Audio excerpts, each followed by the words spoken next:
오늘 말씀의 제목은 새 언약의 자리, 새 언약을 어디에서 맺는지 하는 것들을 같이 생각해 보려고 합니다.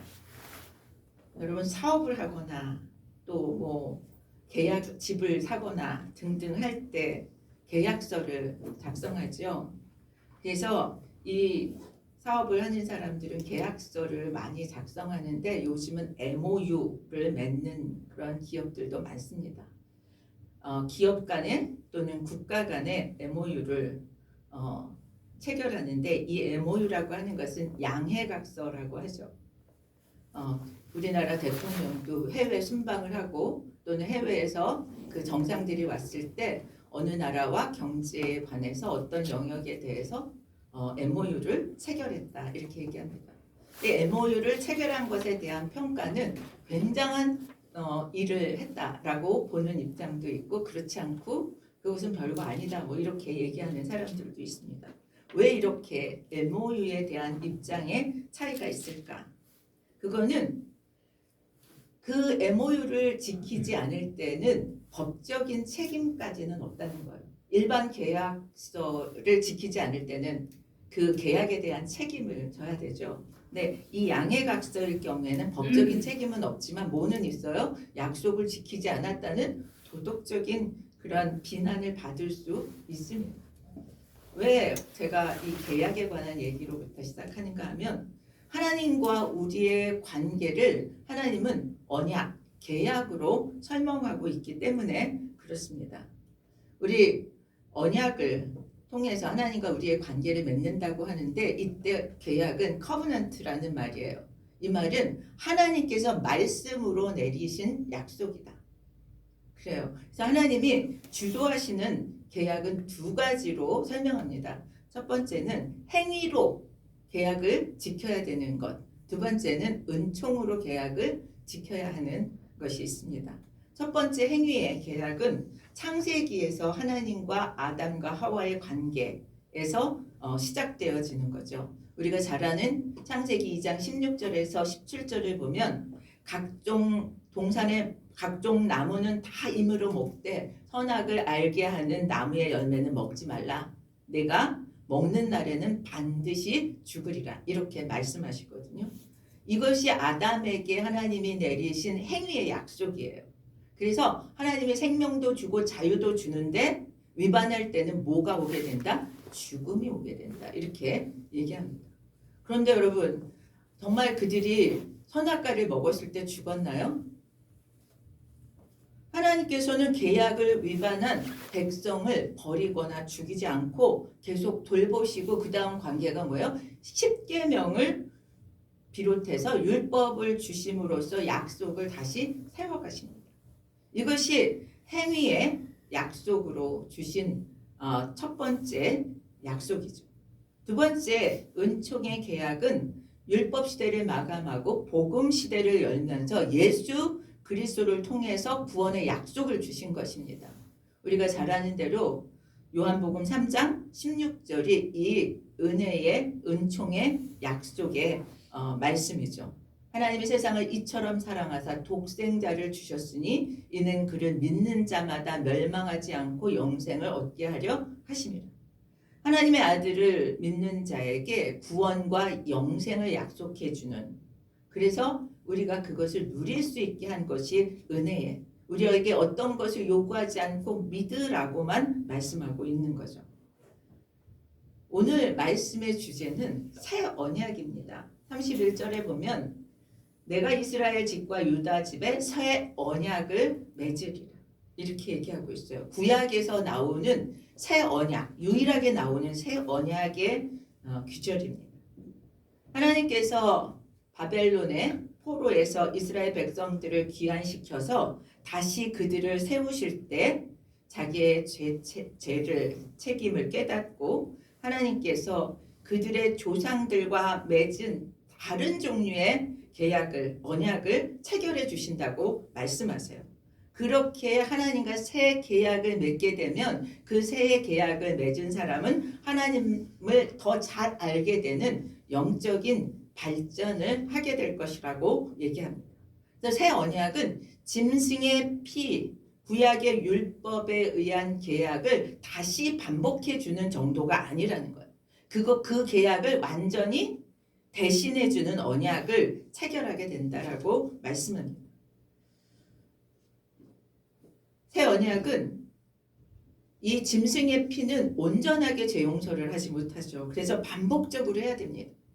그런데 죄인의 죄를 온전히 사할 수 있는 그런 언약을 말씀하는데 두 가지, 구약 시대에 얘기하는 경우는 장차 바벨론의 포로 생활에서 저들이 해방되어서 구약 선민들이 영적으로 진보하고 다시 이스라엘을 세우고 또 그들이 보호되어질 것을 약속하는 것이 1차적인 구약 시대의 새 언약이고요.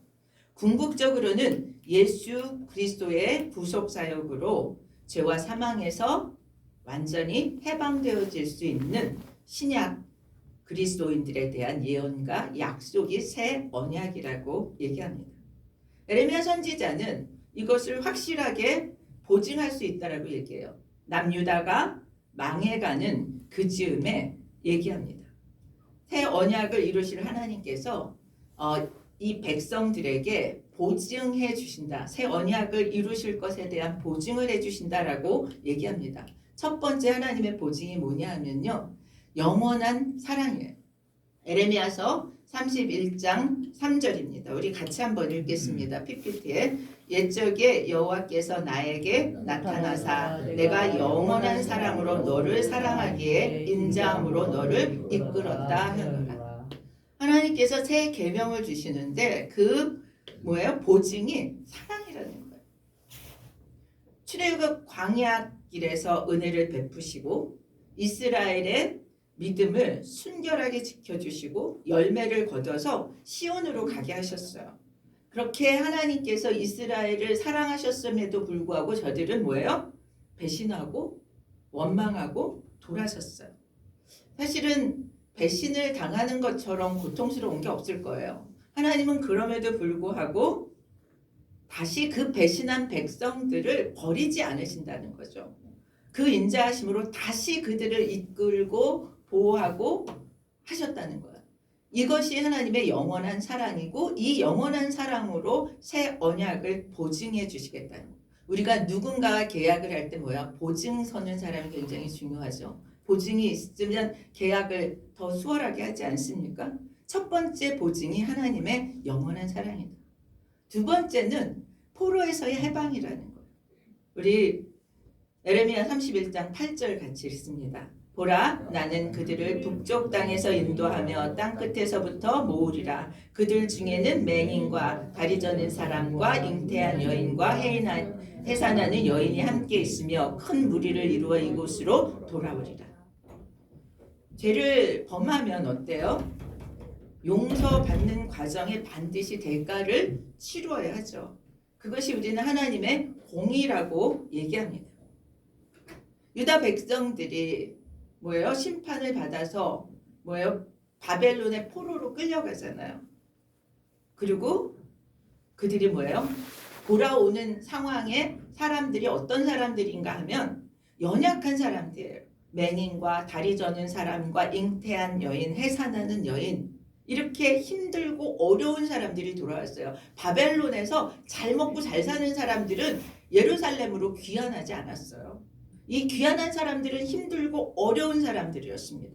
그런데 하나님의 인도하심으로 이 돌아온 사람들이, 이 고난의 사람들이 근심이 어떻게 되었다 그래요? 기쁨으로 바뀌게 된다라고 얘기합니다. 그러면서 물된 동산처럼 될 것이라고 얘기해요. 하나님이 새 언약을 받게 되면 포로에서 해방되어질 것이다. 그리고 진짜 기쁨을 누리게 될 것이다 라고 하는 얘기를 합니다. 우리가 예수를 믿고 우리의 죄의 묶임에서 해방되어지면 그 기쁨을 누리게 되어야 된다는 얘기를 하고 있습니다. 세 번째 보증은 어머니의 위로라는 거예요. 우리 에레미야 31장 15절 말씀입니다.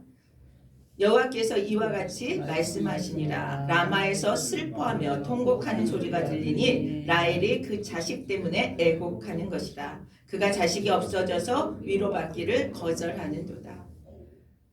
어머니가 위로를 받는다고 얘기합니다. 라헬은 누구를 낳은 엄마죠? 요셉과 베냐민을 낳았죠. 이 라헬이 그 어머니의 상징으로 지금 얘기하고 있어요. 북왕국을 대표하는 에브라임은 누구예요? 이 라헬의 손자예요. 라헬의 애곡처럼 많은 어머니들이 자녀들 때문에 통곡을 하게 될 거라고 얘기하죠. 그런데 그 후손들이 바벨론의 포로의 기간을 통해서 회개하고 하나님이 그들을 받음으로써 라헬 어머니들은 위로를 받게 될 것이라고 하는 얘기를 하게 됩니다. 자녀들이 잘못해서 벌을 받고 고통을 당할 때 자녀보다 누가 더 고통스러워요? 어머니들이 더 고통스럽습니다. 그런데 그들이 회개하고 하나님께서 그들을 받으셨을 때 어머니는 큰 위로를 받는다는 거예요. 그리고 그 자녀에 대해서 장래의 소망을 가지게 된다는 거예요. 이것이 참 뭐예요? 새 언약 받은 백성들에게 주시는 보증이라고 얘기합니다. 어머니의 기도를 하나님이 받으시고 자녀들이 회개하고 돌아옴으로써 어머니는 위로를 받게 된다는 얘기를 하고 있습니다. 네 번째 보증은 심령이 만족을 얻게 된다는 얘기를 합니다. 에레미야서 31장 25절 말씀 우리 같이 읽겠습니다. 이는 내가 그 피곤한 심령을 상쾌하게 하며 모든 연약한 심령을 만족하게 하였습니다. 우리의 심령이 만족하기를 축복합니다. 여호와의 복은 하나님이 임재하시는 곳에서 이루어지는 줄 믿습니다. 그래서 내가 피곤한 심령을 상쾌하게 하며 모든 연약한 심령을 만족하게 하시겠다. 하나님의 임재하시는 그곳에서 일이 일어날 줄 믿습니다. 내 심령의 상쾌함, 만족함, 평안함이 하나님이 우리에게 주시는 보증이라는 거예요. 그래서 우리가 기도할 때 평안할 때 하나님의 응답하심을 확신하죠. 우리 다섯 번째 보증이 뭐예요? 번영을 약속해주고 있습니다. 우리 에레미야 31장 28절 말씀입니다. 깨어서 그들을 뿌리 뽑으며 무너뜨리며 전복하며 멸망시키며 괴롭게 하던 것과 같이 내가 깨어서 그들을 세우며 심으리라. 여호와의 말씀입니다. 하나님께서 그렇게 힘들었던 그 모든 것들에 대해서 다시 세우시겠다고 말씀합니다. 이전에 멸망시키던 손을 거두고 이제부터는 신포도주를 먹으면 어떻게 된다고 그래요? 아들이 이가시다라고 할 것이다. 이건 뭐냐 하면 조상의 죄가 이어진다는 거였어요. 그런데 이제는 그 유전이 끊어지게 될 것이다. 이 영혼이 뭐예요? 하나님께 속해서 자기의 삶으로 자기가 책임지게 되어질 것이다. 조상 때문에 어떤 일이 일어나지 않을 것이다 라고 하는 얘기를 하고 있습니다. 새 언약이 어디에 새겨지는가 하는 얘기를 하고 있어요. 그러면서 새 언약이 선포되어지죠. 이 다섯 가지 은혜, 사랑, 뭐예요? 해방, 위로, 만족, 번영을 보증으로 해서 이제 하나님이 우리에게 새로운 MOU를 체결하자라고 말씀합니다. 이 보증의 내용은 너무 훌륭한데 하나님이 계약하러 나오라 이러면 어때요? 우리 계약서 쓸 때 저는 별일이 아닌데도 이렇게 손이 막 떨리더라고요. 하나님 우리에게 우리 계약하자라고 말씀하시는 내용이 오늘 본문의 말씀입니다. 하나님이 출애굽하면서 이스라엘 백성들과 언약을 맺으셨죠. 그런데 그 약속의 말씀이 뭐예요? 어디에 새겨졌어요? 돌판에 새겨주셨어요. 이것을 우리는 십계명이라고 얘기하죠. 하나님과 약속을 맺으면서 돌판에 새겨주셨어요. 모세를 통해서 이 십계명을 보충하는 율법들을 계속해서 주셨고 또 율법사들은 이 율법을 해석하고 또 그 율법에 더하는 그래서 많은 엄청난 율법의 조문들을 가지게 되었습니다. 근데 그 조문들을 지키는데 너무 힘이 들었죠. 오늘 32절의 말씀은 보면 하나님과 이스라엘 백성과의 어떤 관계의 계약이 이루어졌는가 하면 남편과 아내의 혼인 언약으로 설명하고 있어요. 남편 된 하나님, 아내 된 이스라엘의 관계로 보고 있습니다. 남편 된 하나님은 전심으로 이스라엘을 사랑했고 그들에게 은혜를 베풀었고 한결같이 이스라엘을 지켜주시려고 했어요. 그런데 아내 된 이스라엘 백성들은 하나님께 신실하지 못했습니다. 그리고 신실하지 못하니까 남편인 하나님만 바라보지 않고 우상을 바라보게 되고 영적인 간음을 행했다라고 얘기하죠. 이렇게 계약 관계에서 한쪽이 약속을 지키지 않으면 계약 관계는 어떻게 돼요? 파기되어지죠. 여기서 중요한 것은 하나님이 어떻게 반응하셨는가요? 하나님은 이 부정한 아내와 같은 이스라엘을 그대로 버리지 않았다는 거예요. 그것이 우리에게 하나님의 사랑, 하나님의 그 보증이 우리와 하나님과 언약을 맺게 할 수 있는 근거가 되어진다고 생각되었습니다. 우리 얼마나 연약합니까? 죄를 범하게 있으죠. 법적인 죄가 아니어도 우리는 마음으로도 많은 죄들을 짓고 살아갑니다. 어떻게 보면 하나님을 수시로 배반하고 있는 것처럼 보이기도 해요. 그럼에도 불구하고 우리가 구원의 확신을 가지고 있지 않습니까? 여러분, 내가 죄를 지었으니까 나 구원 못 받아, 그런 믿음이세요? 어떻습니까? 우리가 연약함에도 실수함에도 부족함에도 우리는 구원의 확신을 가질 수 있습니다. 그 근거는 하나님께 있다는 거죠. 우리의 어떠함이 아니라 하나님의 신실하심과 하나님의 당신의 백성에 대해서 변함없이 사랑하신다는 거예요. 우리의 행위와 관계없이 하나님 우리를 보호하시고 위로하시고 지켜주시는 그 사랑 때문에 우리는 구원의 확신을 가질 수 있습니다. 이것이 은혜예요. 우리 에레미야서 31장 33절 우리 같이 한번 읽겠습니다.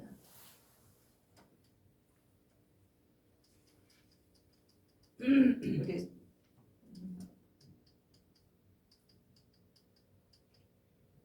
33절 우리 같이 읽겠습니다. 그러나 그날 후에 내가 이스라엘 집과 맺을 언약은 이러하니 곧 내가 나의 법을 그들의 속에 두며 그들의 마음에 기록하여 나는 그들의 하나님이 되고 그들은 내 백성이 될 것이라. 여호와의 말씀입니다. 우리 옛 언약의 법은 어디에 새겨졌어요? 돌판에, 돌비에 새겨졌다. 새 언약의 법은 어디에 새겨졌다고 얘기합니까? 그들의 마음에 기록하여. 우리 신비라고도 얘기하죠. 우리의 마음에 새 언약의 법이 새겨져 있습니다. 오늘 이 말씀은요, 이 언약의 내용에 관한 말씀이라기보다 새 언약의 법이 어디에 기록되어 있느냐의 말씀이에요. 하나님께서 이스라엘과 맺은 그 언약의 핵심은 언약의 법을 지키면 하나님께서는 그들의 하나님이 되고 그들은 하나님의 백성이 된다는 거였거든요. 그런데 오늘 굉장히 중요한 말씀이 빠졌어요. 뭐가 빠졌냐면 언약의 법을 지키면이라는 말이 여기 없습니다. 바로 나와요. 나는 그들의 하나님이 되고 그들은 내 백성이 될 것이라. 하나님께서 왜 이스라엘 백성들에게 언약의 법을 지키는 것이 중요한데도 불구하고 지키면이라고 하는 전제를 두지 않았을까? 새 언약에서는 언약의 법을 지켜야 된다라고 하는 것을 강조할 필요가 없다고 보았던 거예요. 왜냐하면 하나님과 이제 새 언약을 체결할 백성들은 하나님에 대해서 이미 잘 알게 되었다는 것입니다. 잘 알고 강요하지 않아도 이제 자발적으로 하나님의 언약의 법을 지킬 것이기 때문에 지키면이라고 하는 전제를 둘 필요가 없다는 거예요. 이것이 옛 언약과 새 언약의 차이인데 그 차이는 뭐예요? 어디에 언약이 새겨져 있는가라고 하는 말씀입니다. 새 언약의 대상자들은 하나님에 대해서 잘 알고 자발적으로 지키는 이유는 하나님의 새 언약이 마음에 새겨졌기 때문이라고 얘기해요. 돌판에 새겨진 율법은 그냥 등 돌리면 관계가 없어질 수 있다는 것입니다. 그래서 그때는 율법에 계속해서 창념해야지 하나님에 대해서 알 수 있고 따를 수 있었어요. 그런데 새 언약에서는 그 법이 언약을 맺은 당신의 백성들의 마음판에 기록되었고 이제 우리 안에는 누가 계세요? 성령이 언약의 대상이 된 사람들의 마음을 감동시켜서 언약의 법을 기억하고 지킬 수 있게 되었다는 것입니다. 그래서 우리가 구할 것은 성령이 우리의 심령의 신비의 그런 계약을 맺은 그 내용을 성령이 우리에게 감동을 주셔서 우리가 그 감동을 따라 살아가게 되었다는 거죠. 그래서 언약의 대상자들은 이 새 언약을 파기할 수 없다는 거예요. 그래서 한번 예수 그리스도를 영접하고 하나님과 관계를 맺은 자들은 하나님이 떠나시지도 버리시지도 않는다고 말씀하는 것입니다. 그래서 하나님과 새 언약을 맺은 사람들은 명확하게 하나님을 알고 하나님의 말씀을 지키면 그 언약은 영원하게 되어진다는 말씀을 하고 있습니다. 이스라엘 백성들이 옛날 언약 가운데서도 놀라운 하나님의 은혜를 누렸습니다.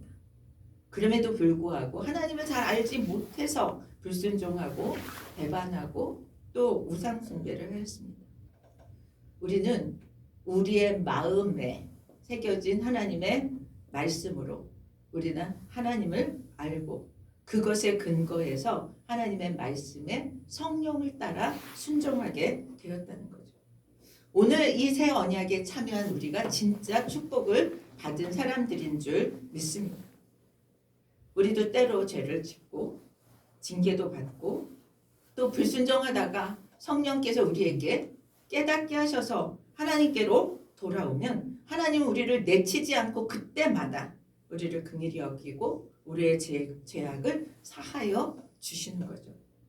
그래서 하나님과 우리와의 언약은 영원히 지속될 수밖에 없습니다. 우리의 궁극적인 구원도 확신할 수 있는 이유가 바로 그렇다는 거죠. 참으로 새 언약을 우리의 마음에 새겼음을 우리는 믿으시길 축복합니다. 새 언약이 우리의 마음에 새겨진 우리는요, 이제 구약의 이스라엘과 비교할 수 없는 축복을 받은 사람들인 줄 믿습니다. 그것을 복으로 여기는 것, 그리고 그 성령의 감동으로 그 법을 지키는 사람들이 되어지기를 축복합니다. 그래서 이제는 더욱 이제 우리가 해야 될 것은 마음에 새 언약이 새겨진 우리는 주님을 찬양하는 일, 주님의 기쁘시게 하는 일만 우리의 일이라는 거죠. 축복합니다. 우리에게 새 언약을 새겨주신 하나님을 찬양하기를, 또 그 언약하게 살기를 축복합니다. 그 언약에서 하나님께서 그 언약 안에서 베풀어 주신 축복을 만끽하는 삶을 살기를 축원드립니다. 그리고 그 구원의 삶이 매일매일의 삶에서 누려지기를 부탁드립니다. 오늘 다 함께 일어나서 415장 찬양하겠습니다.